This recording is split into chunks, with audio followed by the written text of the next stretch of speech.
Hello everyone, welcome to the Social Agency Hangout. This week we're discussing sourcing on Twitter, live and uncut, or Twitter stalking as Bill likes to call it. We have myself, Lou Welcome, this Hangout sponsored by Colleague Software. We're joined also this week by Mark Stevens. Mark's the founder of the Technology and Recruitment Alliance and is also founder of the F10 Recruitment Agency Group.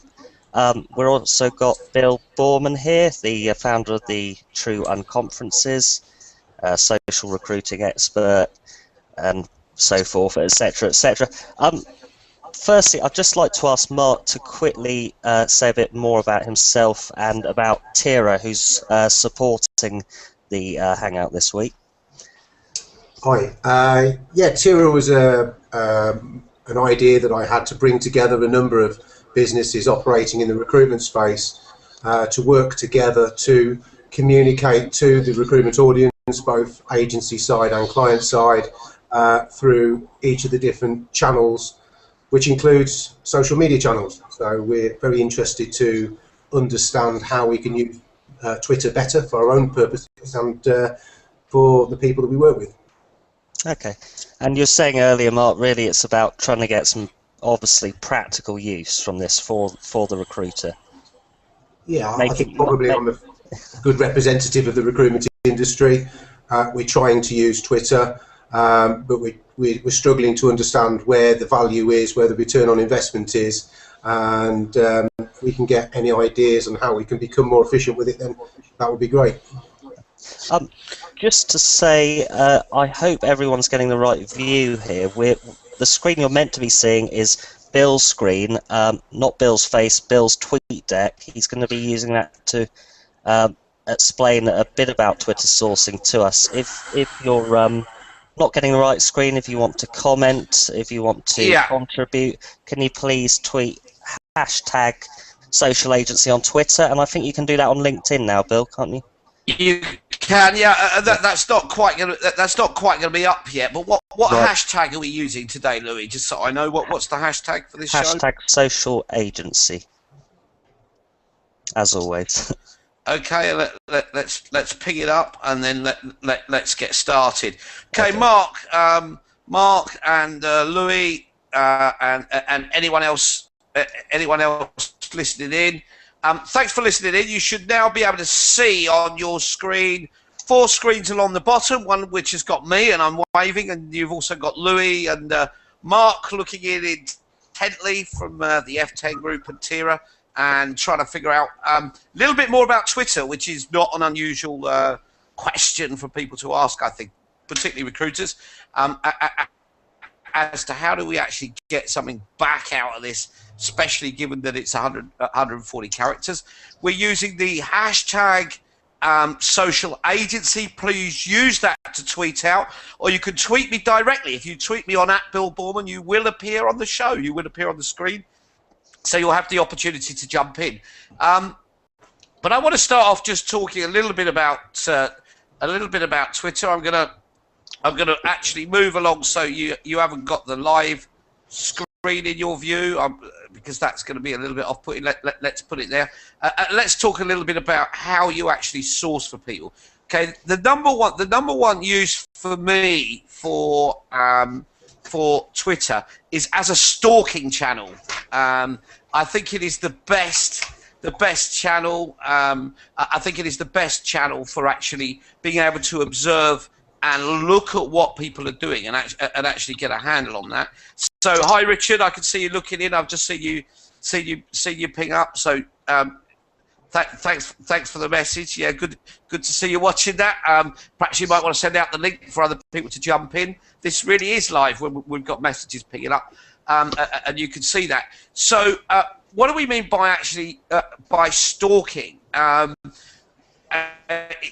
In how do we actually watch people? There's some major underused aspects of Twitter from a recruiting and sourcing point of view. The first one is, how do you actually find people? How do you find people? And the way in which we find people is through content.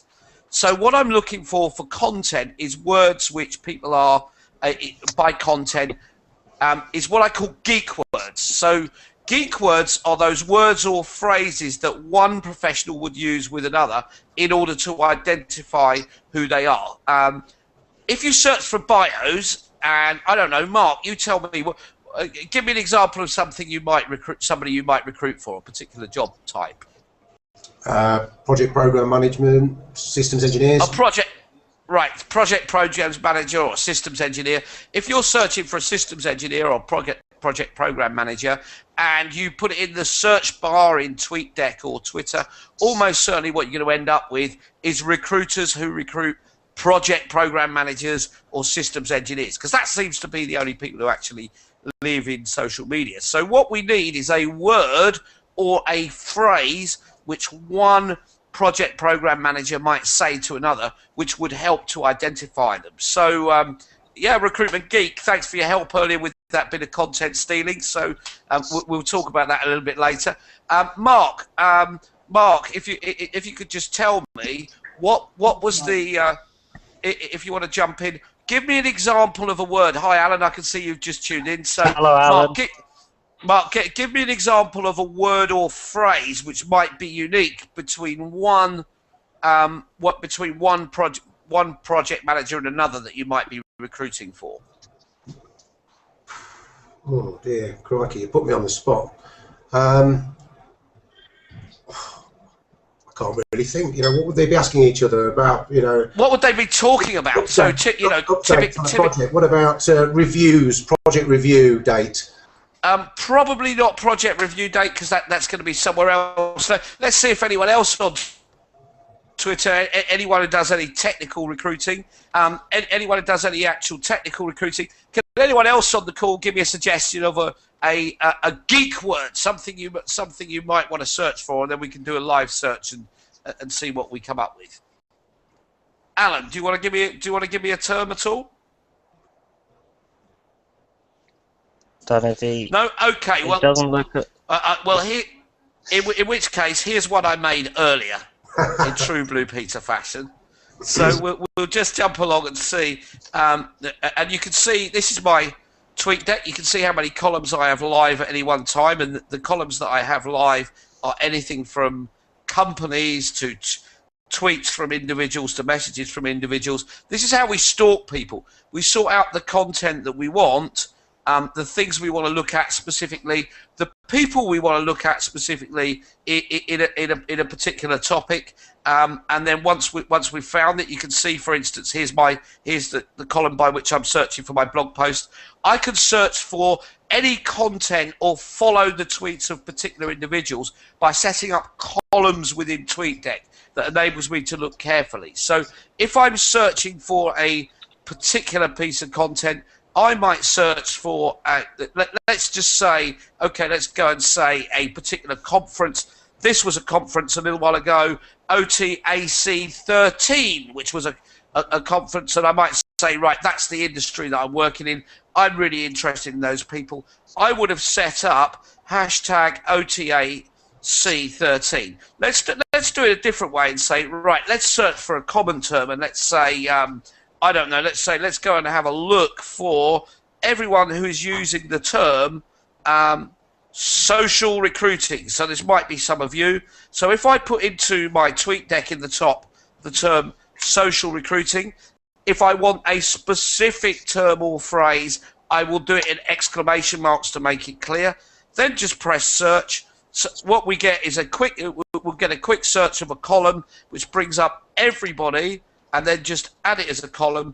This has brought up everyone who is using the hashtag for a particular hashtag, social recruiting, and I've got them all in one place. Now I've got them here. I'm saying, right, who's at this conference, who's attending this event, who's talking about this topic, who's coming up with information. I use a different application to say, right, let's find out who they are. So if I want to say, right, okay, let's have a look at it. I've gone to the name Keely Joe Frasca on the top, click on that name, and in TweetDeck I've got a little bio, so I get a small description. I'm actually saying, you know what, I'm having a look at Keely Joe. I think she's interesting, therefore I want to put her in a separate place so I can stalk on her activity, so I can see what she's doing and choose what she's doing. So what I'm going to do is I'm actually going to add her to a list. I want to list her. Lists are the hidden part of TweetDeck. So how do I add someone to a list? I just go to my list and I get this, and suddenly I can see Keely Joe's list. These are all the lists of people that she has. So if I want to see, right, okay, I'm interested. She went to King's College London. Let's see who else went to King's College London that I can source. I go straight in and say, right, these are Keely's lists. Because lists or are the one people below it, PhD students. PhD students, academics, photography, psychology, recruitment, and HR. Suddenly I'm able to start saying, right, here are the people, here are lists, and all the people in this list are related to that topic. So it's very easy for me to go from one person and get inside their lists, get inside their topics, get inside the people who are important to them. But I've decided, right, you know what? I keep my own lists. I actually want to create a list to say, right, let's create a list. What list? So let's create a list, and we do it as simple as this. It says the account Bill Borman. I'm going to put in. I'm going to call this list Social Recruiting Geeks. Let's just call it that. And then give it a little description. When it's a private list, I'll usually put in people I want to headhunt who work at Dell, or people who I want to headhunt who work at Oracle, or whatever I'm doing. And I've got two choices. You'll see at the bottom. I can either make this list public, or I can make this list private. If I make it public, if I add you to the list, you get a notification to say you've been added to Bill Borman's list. Because it's a search list, I want to make it private, so I've called it private. Therefore, I can say anything I want. So let's just say freaky geeky folk. And that creates my list. I then save it, and then suddenly we have a problem saving the list, but I think that's because I haven't added anyone to it yet, so that's fine. We've created a new list. Let's try it on the public setting. We create a new list, and we can start once we have a list, we can start adding people to that list. Right, let's turn that off for a second. So we've created lists that we can add people to. I can see Alan's on. Alan, I know the camera's not on me, which is fine, because I want people looking at the screen. So tweet on the screen, the other one's just open so you can see me. If I want to add someone to a list, I've got some choices in my TweetDeck. I can say, right, okay, we're looking at social recruiting. Let's go and add them to one of my lists. Here is my list. I've got some choices. I've got some choices to do more things. You can start to see what I can do. I can tweet directly to Keely Joe because she's interesting. I can follow Keely Joe, send a direct message, or this one down here, I can add or remove from a list. So suddenly I've got my list to say, you know what? I'm going to put her in I'm going to put in a new list of Keely Joe. So let's create a list for her, and let's just say. Same thing again. Social recruiting. I've got a name in it. So now I can press save and You might. Maybe you got too many lists, Bill. Could be a limitation. Yeah, that may well be a problem. So so then I start to create lists, or I can add her, or I can of course add her to one of my which is pretty easy to do. So the next thing I can do is jump in and say, you know what, I'm going to add her to it. I'm going to add her to an existing list. So how do I what I would then do is jump in and suddenly jump back and add her to an existing list. Now that's fairly easy.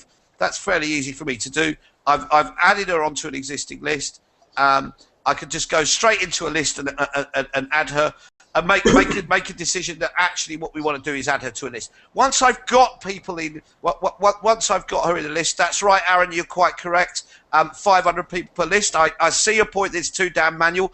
We're going to come on to that in a minute because you can use Social Bro to do that. But my personal choice is to manually create lists, and the reason I want to manually create, the reason I want to be manually creating lists is if I'm able to manually create lists, I can then start adding the people that I want to. And I think, yeah, Recruitment Geek, you've jumped in and helped me out with that. The issue is that there's an in the name, so let's give that a go. Let's give that a go and see if that fixes it in terms of the list. Let's just go and say bright.com. Let's put them in a list and see what we get. So all we need to do for that is actually go into this little bar here in TweetDeck. Now, once we've got a list, what do we actually what can we actually do with lists? What we can do with our list once we're doing that, if we want to create new people on the new list, is we can take a list and embed it in a TweetDeck column. So if we have a list and we're saying, right, okay, I want to create a new column, all I need to do is say, right, what shall we do? Add a column. So I've pressed add a column here. What do I want to make that column of? I want to make it of lists. What are my lists? This list is one of people I recommend. I just double click on that, add it as a column, and then once I'm adding it as a column, you can see we've created a column of people who I recommend. So I'm beginning to be able to organize people by whatever listing that I want and put them in one place. The reason I want to put them in one place is because I never want to be missing a tweet from any one of these individuals. I always want to be going back. Equally, I want to be able to go into anyone and say, you know what, I want to find out who this person is and what they're all about. Now, there's another way of actually stalking people. I'm going to give you a real practical application in a minute that tells you exactly how it works. Another application to use, which I think you would have heard about before, is this Falcon application. The Falcon application. Falcon enables me to profile people quite clearly. If I'm going, right, okay, Susan Avello, wonder who Susan Avello is, straight away I'm just hovering over her name. Let's see the kind of information I can get back from her. Think about it. If I'm sourcing someone, it's just a name in Twitter. I've seen them in a conference. I've seen them using a geek word. I've seen them using some technology that I'm saying, you know what, they're quite interesting. I'm getting information up. I'm getting Susan's Twitter bio. I've got a link to her Facebook, so I can view her feed direct from here. I've got her Foursquare, so I can go and have a look at her on Foursquare and see the places that she goes and the things that she does. I've got her clout.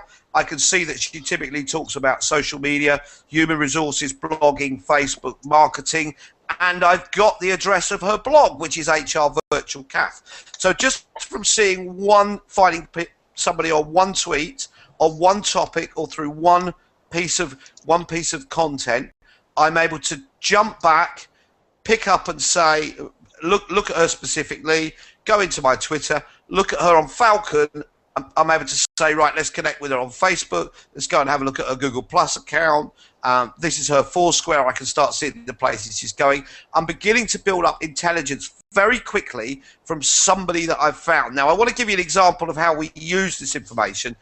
One of the other things that we do in lists is create lists from LinkedIn profiles.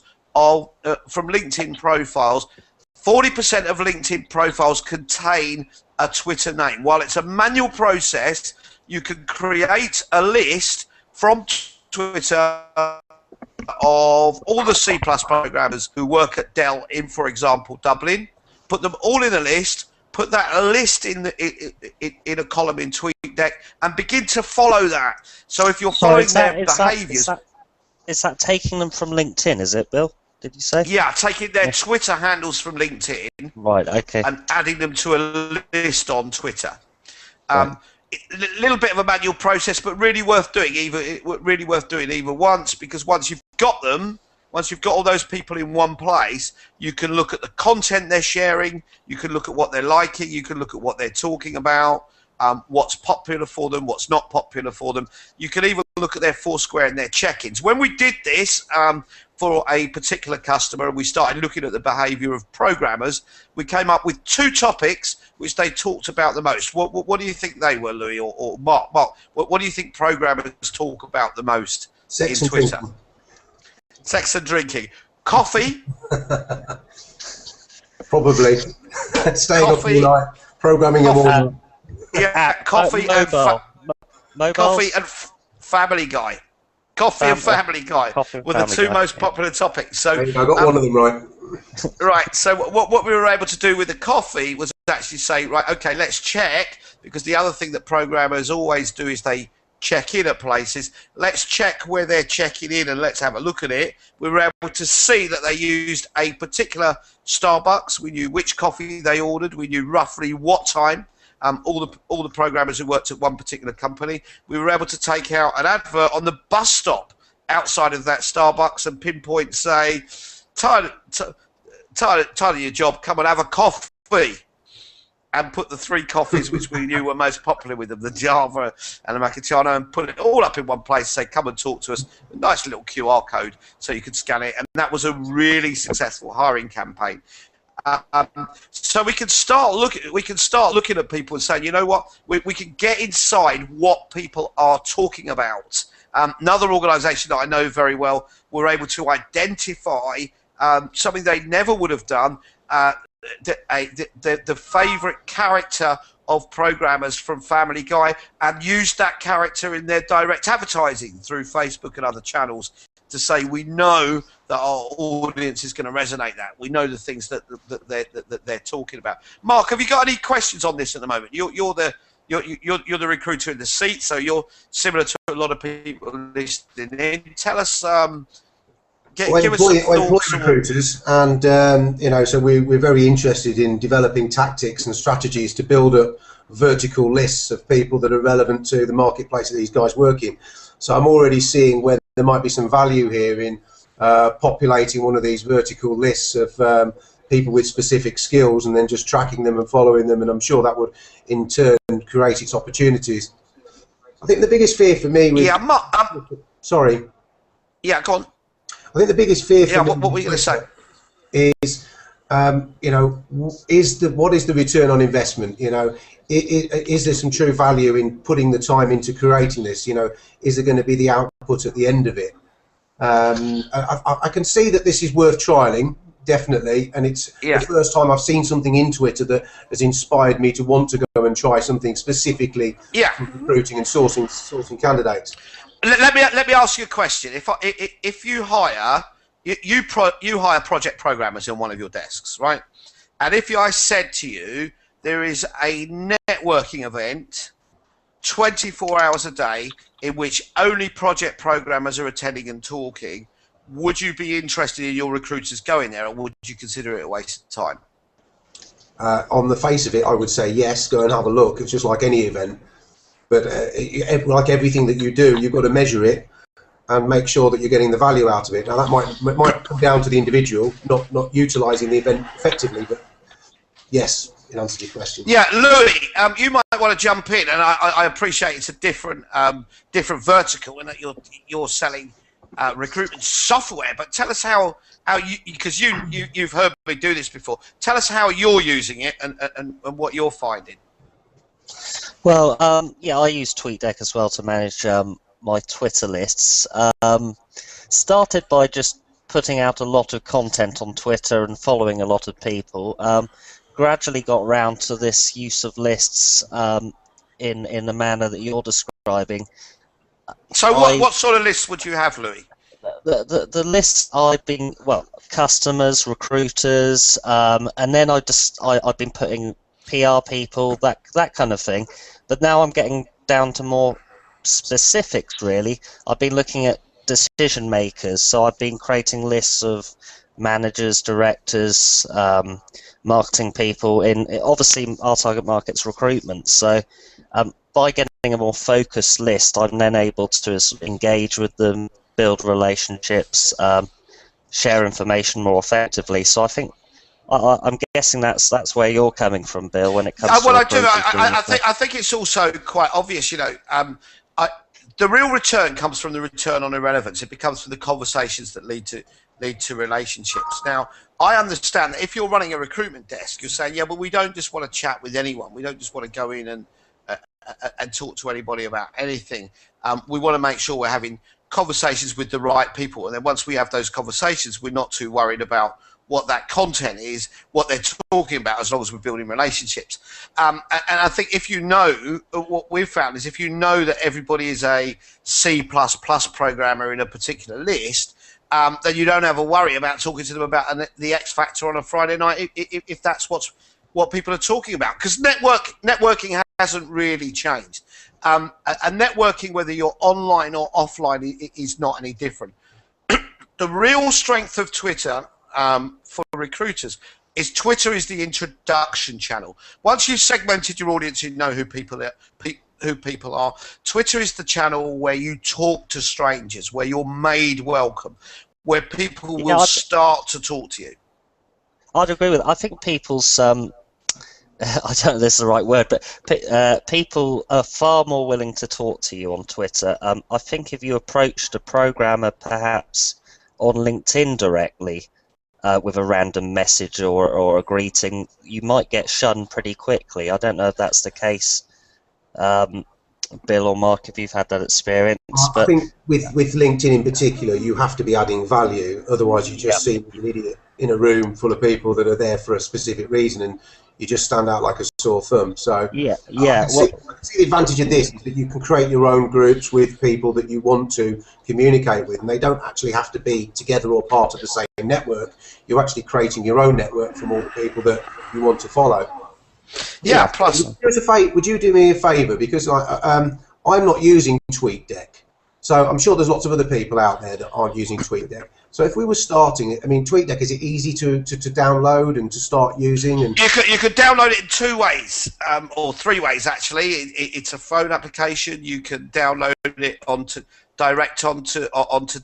desktop.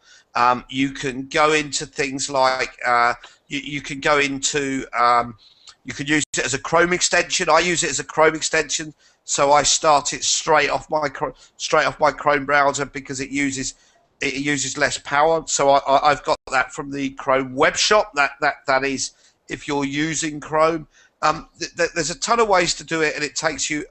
All you need is a Twitter account to actually install it. So you can jump in with Twitter, install it, and away you go. And it is free. It is free. So what would you? So you've gone through the pain barrier now of working out how it works. So fast track us all to sort of setting this up and establishing some basics here, so that we get straight into doing stuff that's meaningful. Absolutely right. So you could start grouping people together. The key point for me is once you've got them, why I'm talking about TweetDeck, why I like TweetDeck. It could be Hootsuite. Other people use Hootsuite, which is a similar application. Is that I'm able to organise the conversations that I want to follow. So, obviously my event's True London. I want to know if anyone's talking about True London. I want to be there to actually see that. So I've got a column set up for True London. Every time I go back, I don't have to be on there 24 hours a day. Every time I go back in, I can look at a topic. As a recruiter, what am I searching for? I'm searching for geek words. Geek words are the things that are of interest to me. Geek words are the unique words that one person who does a job will say to another. Because in the same way as they would say it almost as a secret code in person when they're out, they'll also tweet it to each other. So one programmer will tweet something to another, which identifies them as actually being a programmer. So I think so how do you actually engage, Richard? I'm going to there's a few questions coming in about, and I guess what Smart's saying, once you've got these lists, and I know we said, but before we start this hangout, we said we're going to focus just on sourcing, just on stalking. No, we don't need to, Louis. So let's forget about that. Let's talk about engagement a bit.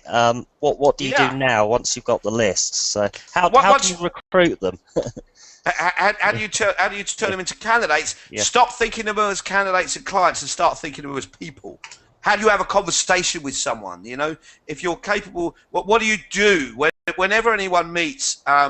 When anyone ever meets to network in any kind of networking event, you go through the period of what I call the network dance. It's when you're both talking around trying to find a mutual topic, and what you're actually interested in doing is, okay, let's have a real let's have a conversation with you. Now, if I know what you're talking about, I can start to look to see what is it we have in common. So there's two ways I can do that. One is I can put all of your Twitter feed through an application called Tagzedo. Very simple application, Tagzedo. Tagzedo will turn any Twitter feed into a cloud, which tells me these are the topics which you talk about most. These are the things you're most interested in. So very easy for me then to say, right, if this is what you're most interested in, this is what you're most like. What do we have in common? Where's the common ground? Do we follow the same football team? Do we like the same programs? Do we go to the same places? We're looking for a mutual ground on which to start the conversation. And your first approach is really about that. Go back through, if you go to somebody's Twitter line, so if I said, right, okay, I want to start a conversation with, let's say, Susan Avello, this is what I'm going to do. I'm going to go to Susan's profile.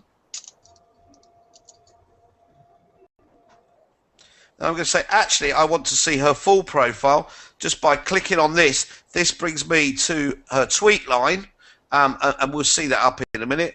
I want to go to her full profile so I see everything. Once I've got that, I can start running back through her timeline to say, right, these are all the things Susan's been tweeting about, right? And it could be anything. I could say, let's say, checklist, 3 life lessons that led to social media success. And I could just say, you know what? That's something I can comment on. I can either share it, which means hitting the retweet button. She's going to come back to me and say, thanks for sharing thanks for sharing my post. I'm going to go back to her and say, more than welcome. That was a great post. Whereabouts you're based, Susan? What are you doing? So that's a good method. Another one is I could just reply and say, I want to reply. It's come up with me. You can see reply. I'm just saying. I thought you were going to type lol there for a minute, Bill. I was worried. I'm too old for lol, but there you go. I'm glad. I'm jumping in and saying, love that post, thanks. Straight away, I actually know Susan, but Susan was a stranger. Straight away, I've got the opportunity to follow her. I have the opportunity. It's retweeting or sharing other people's content. I'm guessing that's one of the very basic ways of, I suppose, sucking up, if that's a straight way to put it. That's exactly the right term. Exactly the right term. So, you know, I can say, right, I want to add her to one of my lists. Let's add her to my sharers list. I recently discovered on my list. I recently discovered that Clout applied quite a lot of importance to retweeting in terms of establishing your level of social influence. Yeah, it does a little bit. You know, how much you share and who's sharing your content, doing all that kind of thing. But I think there's less to be gained from trying to gain the clout and just thinking about, right, let's just have a conversation with people. If I identify Susan, you know, in exactly the same ways, if you went to a normal networking meeting, Mark, right? If you went to a networking meeting on a Wednesday and it was for project programmers, and you were able to identify through very early part of the conversation that Susan wasn't a project programmer, your opening gambit isn't going to be, I've got a job, are you interested? You know, because if you walk in and do that, there's two things that, and this is kind of the naive way that we seem to think that because we're in Twitter or because we're in social media, in some way it's different to what we would do in an in-person situation, in in-person networking. You know, if I went into this networking meeting and said, I'm a recruiter, I've got jobs, who wants to talk to me? When Susan said, who wants to talk to me? First thing she's going to do is say, actually, no, I'm not interested in talking to you, but go speak to that guy over there. When you go to speak to that guy over there, he's been unemployed for 4 years and he's desperate for a job, right? As soon as you go in and say, this is what I am and this is a job I've got, the people you get connected with have very little value to you. So what happens is you go in and you look at you look, is there a common topic?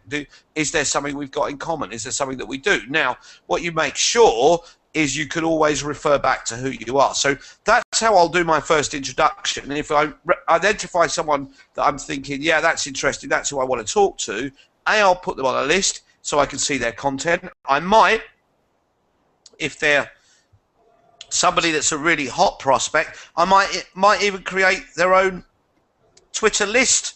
So, for example, let's find someone who I've created a Twitter list for. I might actually Reverend Rolls is someone who I follow. I'm quite interested in. I can build a column for. I can add a column for anyone. So let's just say I'm going to add a column for.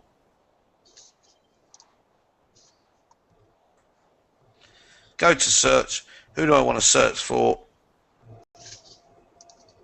Let's say I want to add a column for @Louis Welcome, because he's suddenly become interesting to me for whatever reason. Yeah, that's the right Louis Welcome. You can see the picture underneath. Press enter.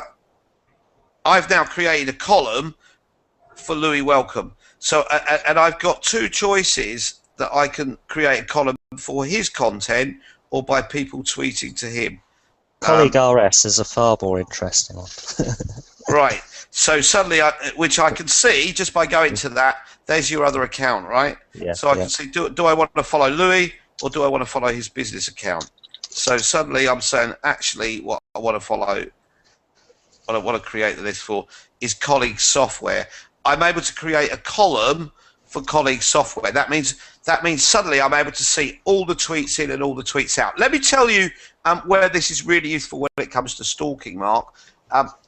If you follow all of your competitors and you create columns for your competitors, whether they are recruiters or they are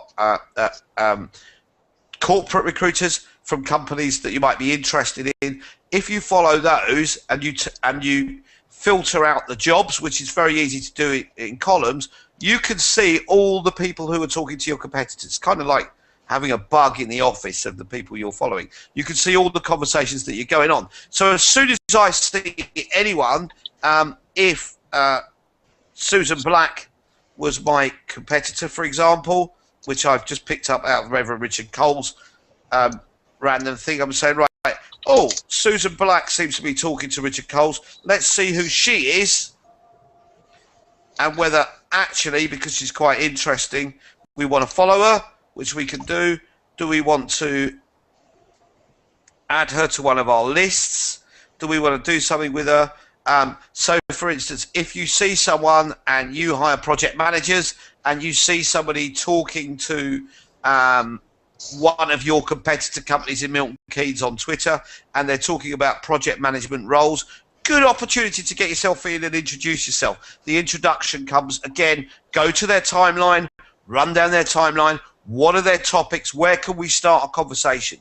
Twitter is the place to talk to strangers. So how can we speak to each other and suddenly pick that up? So, Louis, what else do we have on the timeline? What other questions do we have right now? I got one from Darren via Twitter. He was trying to get it to me. He's asking which niches are, what niches are most predominant on Twitter when it comes to candidates. And his second was a comment. He thinks Twitter's more like a resourcing tool to find decision makers. to sell your services to. No, Right. Twitter is a resourcing tool to find everybody. Yeah. Right. Everybody lives on Twitter, or percentage. More people live on Facebook, but people are noisier on Twitter, and they're much easier to. What you've got to remember is, in Twitter, they're much easier to connect with as strangers. Yeah. So Right, what are the niches? Are there areas? Do you know there's focuses on Twitter that you don't get in LinkedIn? Let me tell you why. Well, there's lots of niches which aren't on LinkedIn, which would be considered kind of non-professional services, like, for instance, if you worked in hospitality recruiting or something like that. But to be more specific, this is what you get on Twitter. Everybody is on Twitter, but they're not. So I've been able to find people from pretty much every sector, but they're not labeling themselves in the way they do in LinkedIn. So in LinkedIn, recruiters love it because it's very simple, because everyone's holding up a badge saying, here's my job title, here's my experience. I'm very easy to search, I'm very easy to find. In Twitter, if you were a C++ programmer, you almost definitely wouldn't put in your bio that you're a C++ programmer. Well, I think that's a common thing that I've had said to me, is that Twitter profiles seem to be very weak. And don't search profiles. Don't search profiles. Search for content. Look at the things which one person says to another if they do that business. You know, every profession, recruiters are no different. If we talk as recruiters, we will have certain words or phrases which we will extend between me, Mark, and between you, which would let you know what, I know that guy's a recruiter. We call them the geek words. So, you know, when we're saying, oh, is it a particular sector, or it's particularly for finding decision makers or anything else? I don't think it is a particular sector. I think it's about being able to find people and talk to them, and being able to take that approach with them in terms of building a level of conversation. I call it. Darren wants you to show him HGV1 drivers in Hampshire. HGV1 drivers in Hampshire is what. Darren Ravel, is it? Yeah. Okay. Hello, Darren. Thank you. Okay, so let's put this to the test. I think I'm backing Darren on this one. I'm not sure. Okay, Darren, if you're from Hampshire, tell me a service station in Hampshire where HGV drivers often park up or stop for a brew or a truck stop. Fleet. Darren, conversations would be, have you done your driver's CPC yet? No, that's absolutely shite. They wouldn't be talking about that kind of stuff.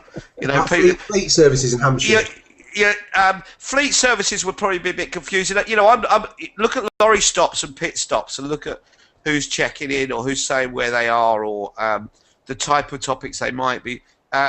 Another real good one for picking up for looking at drivers of a particular type, because all you're looking for is a single data point. I might be looking for things like check-ins. You know, lots of people check Foursquare check-ins at places in particular where I know people go. So Foursquare check-ins at fleet services, for example. There must be some niches where Twitter is more appropriate, like programmers, like the geek side of IT. Listen, no, you've got to look design, marketing. No, listen, you've got to look at when people tweet, right? Yeah. Have a look at when people tweet. So there's two things you can do. Number one is if I knew Beverly Jean Smith, let's go to Beverly Jean Smith who's here. If I knew Beverly Jean Smith was the one driver I could find, right? And then I said, right, okay, let's go and have a look at Beverly Jean Smith's full profile, because actually I'm quite interested in that. Or I've got Susan Avello's open, so let's look at Susan Avello's. I can actually then go and say, right, okay, now I've got Susan's profile open. I can see who she is following just by saying, right, who's she following, who's her followers. And when I start looking at that, I get a list up which says, right, these are all the people she's following.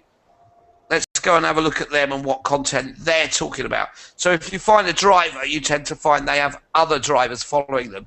What you tend to find is they're chatting. You might find that particularly they follow the football, or another one is traffic advice. You'll find them giving, in particular, tweeting out traffic advice on the local radio. What you've got to be able to do is look at your market and this is the point, this is the difference, and this is where a lot of recruiters struggle, is you need to be laterally thinking. When you're sourcing, you're searching for people, not for CVs, right? That's the big difference. So I'm searching for I'm looking at it and saying, right, who do I know? If I know 5 lorry drivers from Hampshire, let's go and have a look at all the people they're connected with, and let's look at the things they're talking about, and let's go and explore those conversations. Because once I have a conversation to search for, let's go check it. And then once I check for that stuff, suddenly I begin to be able to find what people are talking about. It's kind of like being able to have a filter to go in a network meeting and filter down to the conversations that you actually want,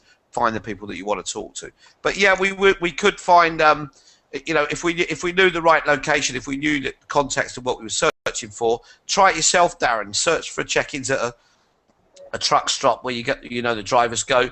Check a few of the candidates you've got who are drivers. Find out how many of them, search for them in Twitter, see who's got a Twitter account, see who they're connected to, who they follow to. They're likely to follow each other because they'll tweet each other at night. 2 things you've got to remember about Twitter is it's a downtime and mobile occupation. So it tends to be very busy in the travelling times, in the park up times. Between you get a lot of content to search in between, particularly in the evening between 4:30 and 9:45 at night. Most people are tweeting while they're sitting on the sofa doing something else. So it's pretty easy for that. What other questions have we got in there? Got one from Richard. Are you seeing third-party recruiting firms making this work? If so, are they using a dedicated person to manage this? There's 2 balances. From a marketing point of view, a dedicated person could be quite useful. I think there are some third-party recruitment firms who do this well. The majority of them not, which is great for the people who don't, because it's not obvious. It's not a very simple data to search. It's not a LinkedIn where all your ducks are lined up in a row, and you can go in and just spam out messages and hope some of it falls in the right place. It's not a source and spray channel. What it is being able to have that second thought of how do I find the audience and how do I connect with the people actually I want to reach. Let's look at their content, let's look at the common conversations, let's look at what they're talking about, and let's build a circle around that, and let's just start talking to people and see where it goes. I think for a lot of the third-party recruiters, the problem is really, unless the conversations the individual recruiters are having are very logically about business, a canvas call or or that kind of thing, but if they're not doing it that way, if it's not very logically about business, they're getting told, "Oh, well, you're wasting your time." When you've got the leader of one of the main trade associations standing up at an event and saying recruiters should never tweet, it's dinosaur thoughts. Do you know any agencies in particular that are doing this very well, Bill? Well, there's a lot. There's a lot of people. We know it's always worth looking at what Steve Ward does at Cloud9. There's a whole number of others who actually do it very well. What you tend to find is the people who do it. Well, you get the agency business. The people who do it well don't tell anyone. Because the last thing you want to do is. Yeah, Steve's a different kind of animal. Elkie does it very well at prospectus in the IT market in terms of tweeting and finding people and talking to them. But sourcers do very well at finding people, and you might contact them in a completely different channel in a completely different way. There's a lot of people who. I'd like to see a large agency do this and see how. Well, Randstad. There are sections of Randstad, in particular SourceRight, that do it particularly well from a sourcing point of view, as they do all social media. That's globally driven by Glenn Cathy. So SourceRight do a great name. Elke's username is @ElkeHolland. And Steve's that's Or Cloud9 @Prospectus Rec, isn't IT. it? I think Steve is @Cloud9 Rec, Cloud9 yeah. Rec. Or, Yeah. yeah, Well, one so, of the you know, things that we you did, can start... Sorry, Yeah, Mark. shoot. Yeah, one of the things I was just going to share, we're talking about, how can recruitment companies really sort of embrace this technology and introduce it to their business. I mean, I think I'm probably quite typical of, most recruitment business owners that worry that if they give too much license to their staff to go and use social media, that it subsequently gets abused. I mean, Okay, well, so are we basically saying, Mark, and it's quite honest of you to say that you, as a typical agency owner, you don't trust your employees? Well, I've got hard evidence to prove that my staff do occasionally from time to time, and they're a pretty dedicated bunch, and I highly respect them. But from time to time, they are tempted into doing their own stuff, even in LinkedIn and Facebook. I don't disagree with that at all, Mark. I think ultimately what we do, and this is a big problem for recruitment businesses. So I'm honestly not trying to single you out and say you're the bad guy. No, well, I think we're quite more flexible than most, actually. But right. So what we're looking at is ultimately we should judge people on outputs rather than inputs. So on results, and you'll get some people who are brilliant. And I can remember this. When I started out in recruitment, I could do a lot of business networking in a pub, going and having a drink with people, spending time out, all the rest of it. And I was cut a lot of leeway to go and do that because I delivered results and placements. And other people were told, no, you can't really do that because Bill does it because he does it well. So I think ultimately what we have to do is we have to judge people by results, because it's very hard to say, actually. This is one of the complications for people in terms of social networking. It's very hard to say what is a waste of time, because if I'm talking to somebody about factor or about Bill, you're breaking up there. Could you just Stephen Hawking again? Yeah, if I'm chatting with someone about the X Factor on a Friday night or during the day, if I'm talking to somebody about what was on television last night, about the football match last night, all the rest of it, it's very Aaron, I've kind of probably got to disagree with you on your comment, but I'm going to come back. I'm going to come back to you on it in a minute, and I'll explain why. But I just really want to answer Mark's question. I think what happens. What was that? What was that comment? I think what happens is we don't pick up the return on irrelevance, which is, when you go and see customers or candidates who the conversation is very informal. Very little of it is about jobs or work. When it goes online, we think, right, every conversation we have, everything we talk about has to be professional. Anything I'm talking to somebody about which strengthens and builds my relationship is a good thing. And judge people by results. If they make placements, that's fantastic. Do it any way you want. If you don't make placements, you get fired. I don't think too much in the agency area has dealt with that. Aaron, dedicated response person to treat leads and mentions like a trouble ticket, reply fast and on message. I hear what you're saying on there. You can get back quick. I think it's much easier, if you look at it an engagement channel, you look at it as a means of saying, well, we talk to people. You don't need a dedicated person necessarily to do that in the way that, say, customer service does. You just make what you're doing is, well, it's not the ultimate thing. You're offering your candidates every channel to engage with. So if they like Facebook, they want to go Facebook, they can talk to you. If they like Twitter, they can tweet to you. If they like LinkedIn, they can go for a more formal approach. It's making sure we're doing everything, but more importantly for me, sourcing and finding people, finding what they're interested in and profiling them is easier in Twitter than anywhere else, because it's the most public information. It's the easiest place for me to get to know people. So if I can find people and profile them, I might not ever tweet them. I might use a different approach. It might be an email or pick the phone up and talk to them or do any of that stuff. That's a good point, actually. Louis, what else? That's a good point. Everything on Twitter is public. I mean, 99% of people are public profiles, aren't they? More so than any other channel. You don't need to be connected to see their content. It's all out there. And you don't need it. So the Yeah, point, go on. point I was leading up to earlier was, I think that we are representative of the majority of the recruitment marketplace. It's not so much a lack of trust in individuals, and I saw something just pop up a second ago. I think somebody just posted a comment to say it's a lack of trust in the process. You know, Yeah. and there's a learning curve of these sort of things. I mean, I've learned a huge amount today, and something I'm going to share is something that we do that works very effectively for us. Is that we have a full-time dedicated marketing person who's come in here on an internship. We've had about 6 of these people now. And what we're doing is we're taking somebody straight from university. They're very accustomed to using the social media platforms, and we can coach them in a few of the things that we want to do, and we can use them to go and trial things. And I've got Christine, as you guys have met before, well, certainly online anyway, working with my guys here at F10 to try and help them establish their networks on all the channels and to use the channels more effectively. But what we'll probably do here is we'll probably get her to set somebody up with a TweetDeck account, and we'll actually trial this and then get a proof of concept that we can then roll out across the business. Yeah.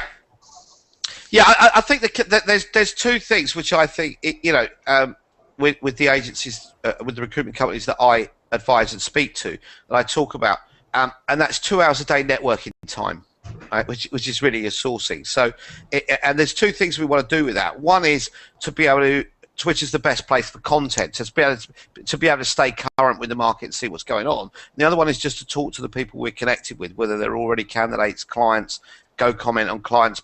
Go comment on clients' blogs. Clients are blogging all the time. Go comment on their stuff. Pick up their updates from LinkedIn. Go back and do that. To actually spend time networking, and the sales follow. You know, if you believe, if you have a network, you have a net worth. That's your real value. Everybody wants to buy. Nobody wants to be sold to these days. So it needs a very different, different kind of approach, and it needs plenty of trust to let people get on with it. So, Louis, what else from you? We're coming towards the end of the hour. So, what other questions or comments do we have? Oh, someone's enjoying the live show. Thank you, Sherry. That's good to know. That's good. That's good to know. There's someone there. I was just thinking about the difference between a company Twitter account and a personal Twitter account. I guess we're talking about here recruiters having their own individual accounts. Yeah, well, I think there's a few things you've got to recognise with that, and that's that most people are live on Twitter outside of traditional office hours. You know, so if you're going to hire someone to do your Twitter, don't hire them 9 to 5. Or if you're going to ask somebody to use Twitter to engage, don't ask them to do it more than 9 to 5. And if you're going to really get involved in building these channels, you need to have mobile optimized website and technology for people to communicate with you, because I was meant to be home half an hour ago. So. Right, 90% of what people are doing, and Mrs. Welk will be most unhappy. No, she'll be tweeting you in a minute, or poking you on Facebook, one of the two. 90% of Twitter content, of tweets, are posted from mobile devices. So if you're replying, you're sending out links and everything else that's taking people not to a mobile device, then you're losing the game. If you are not live in the hours when people are on mobile devices, remember the golden hours. We've talked about this before on this show. The golden hours for when people are live and when they want to talk to you are between about 6:20 in the morning and 9:15.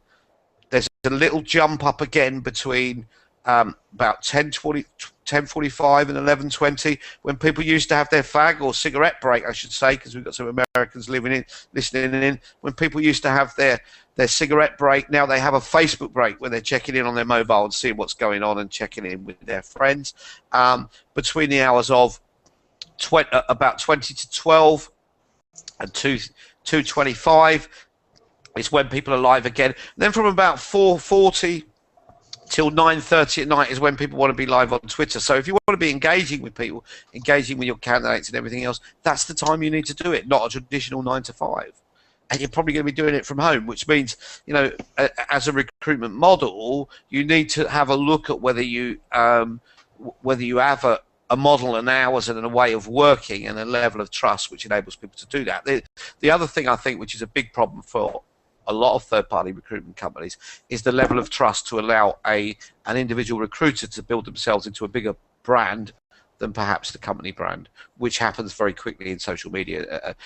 And that perhaps is the topic for another show, maybe even next week. So, Mark, I hope that was useful and gave you a few ideas. Louis, we're coming to the end. Anything you want to say to sum up, Louis, just to close things down?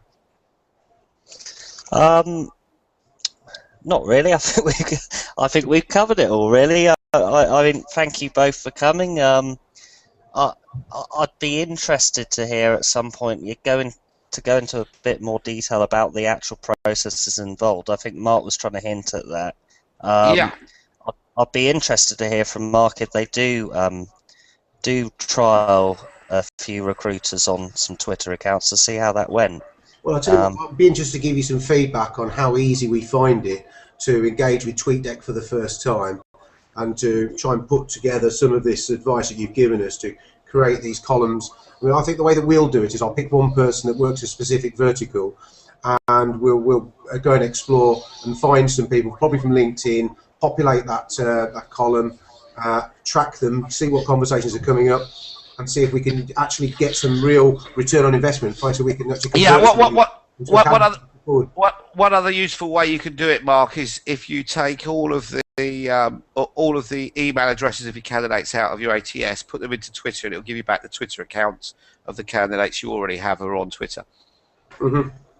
So you know, if you've already got 30,000 candidates divided in some way, already segmented, you're going to get out of that probably 20,000 Twitter accounts.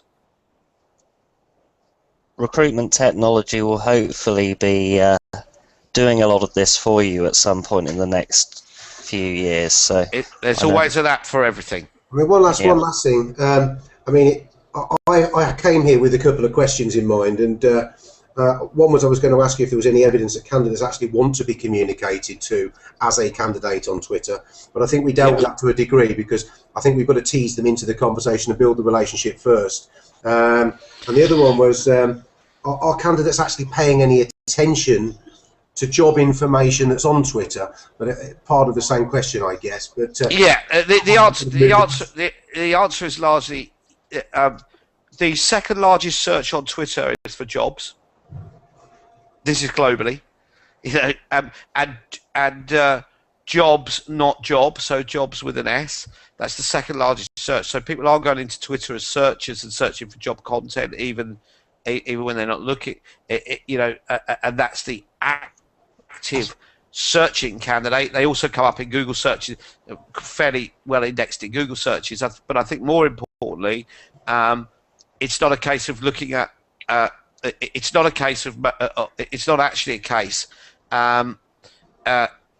You know, right, I can see that. You know, Richard's made placements from ads on Twitter, so there is room for doing that. But the other point is, you know, engaging with your actual potential candidate base, your potential client base, and look at them as people rather than candidates and clients. It's that basis that gets people to buy from you and make placements. And I think it's like anything, you know, people want to tweet with anyone. What they don't want to do is just talk to you about work. That's kind of like life. We shouldn't believe because it's on Twitter, it's something different. Not to go on, but the way we're approaching it, I know obviously we're dealing with recruiters rather than trying to recruit candidates, but the way we're approaching it is to give away free information, useful information, do these webinars, work with Bill on creating good content, engage with people on Twitter, and then when they come onto the site, when they come onto the recruitment goodies page, when they come onto the webinar, hopefully when they become interested in recruitment software, that hopefully will be on their list to contact. And I suppose exactly right. I think the other point, Louis, is, you know, recruitment companies, who really wants to talk to a software company most of the time? You know, most people have software, they're quite happy. Who wants to talk to a vendor? Or, you know, and we might go and visit your site when we're thinking about it. Now you've got blogs and all the rest of it. Here we go. Contacts.io. Thanks for that one, Aaron. That's really useful. Contacts.io. Import LinkedIn people and export CSV of Twitter handles that you can use. So there you go. Aaron, that's really useful. Perhaps you might want to come on the Hangout next week and do the show. Where's Aaron been contacting you from? Is he on the hashtag? He's in the group chat. I've got the Hangout open, so he's in the group chat in the Hangout, which is which is the right place. Oh, to there be he speaking. is. Sorry. Yeah. Okay. Yeah. So you've Hi, got Aaron. that, and he's got his picture up there in there. So Yeah, thanks he's for right there, that. right in front of me. Yeah. Okay. So I think it's back to all that. It's really getting in and let's have conversations with people. Once they're working, away we go. Fantastic. Hope you enjoyed that, Mark. It was useful. Yeah, it was. It was an engaging conversation. I think I've seen a different way of looking at Twitter today. Yeah. Yeah, I'm definitely say still learning too. So. Yeah, I'd say for everyone, and why I was saying nobody wants to talk to a software company except when they're buying. It is kind of true, but now you've got half the industry engaging with you, Louis, you know, and looking at stuff and downloading things and going back to your website regularly, and that's really what it's about. It's about familiarity and content and conversation. So when people want to buy, when they make the decision, they need to make a change about something, and that can be jobs or anything. They already know the people they want to buy from because they already know them. They already have the pre-organized relationship, and that's really what we're doing. Okay, everybody, thanks a lot. Okay, hopefully we'll do one on another channel at some point, Bill, or go into another part of Twitter. And we've got a ton more stuff stuff to do on Twitter, and we've got a ton more to do on Facebook, and we need to have some fun with Google Plus just yet. So thanks, everybody. See you soon. Everyone. Have a good evening. Thanks. Bye.